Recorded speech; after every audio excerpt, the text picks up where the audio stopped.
So why is it that less talented circus performers get booked and you don't?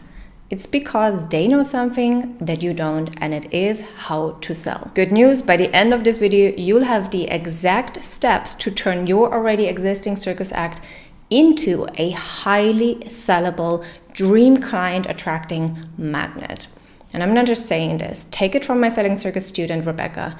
She actually sold 2 entirely different act ideas to clients before she had created them. And this, my friend, is the magic of a highly sellable circus act.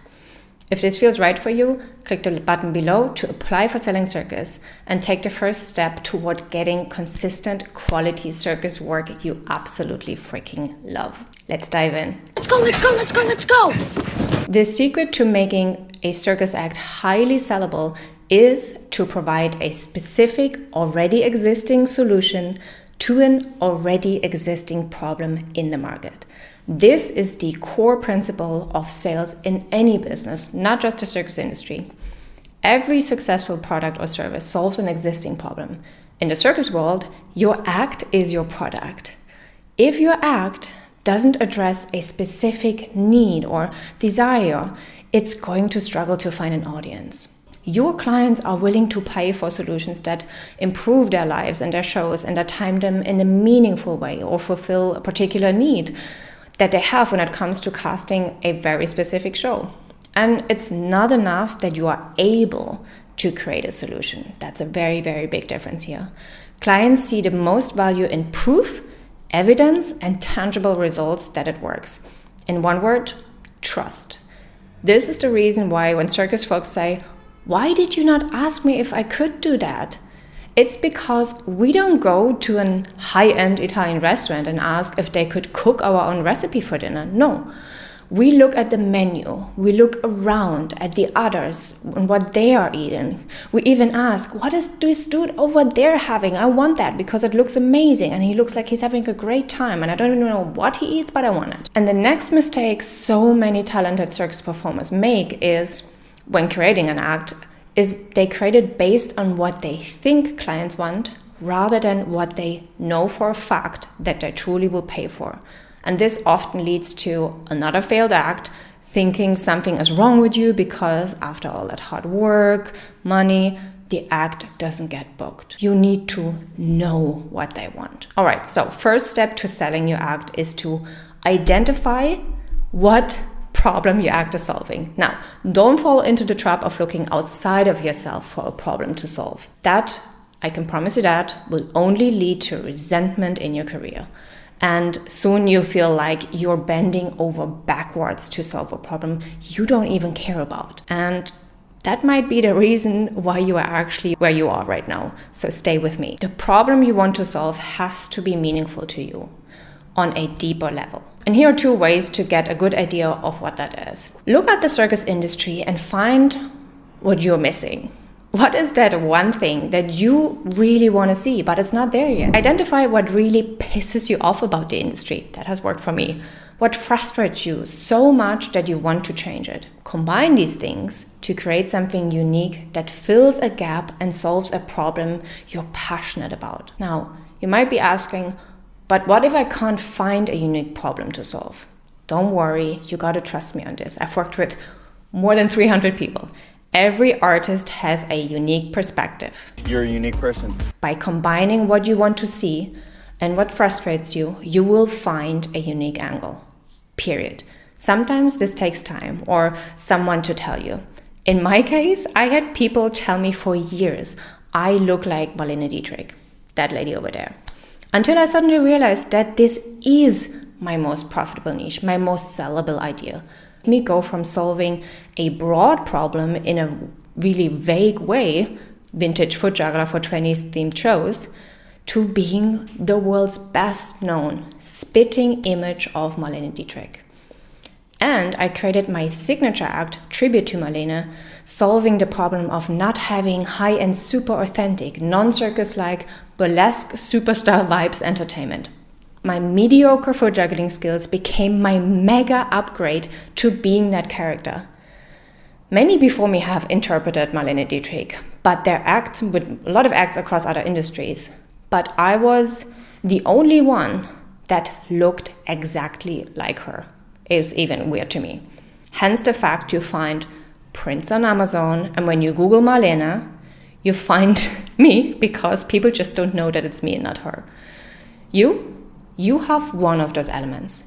Everybody has. Some are obvious, some are not, but they're there.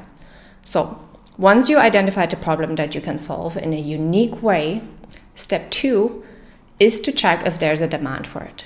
This is crucial because even the most unique act won't sell if there is no audience for it. Performers often create what they think clients want, not what they know clients want. I certainly did that and face planted my way forward.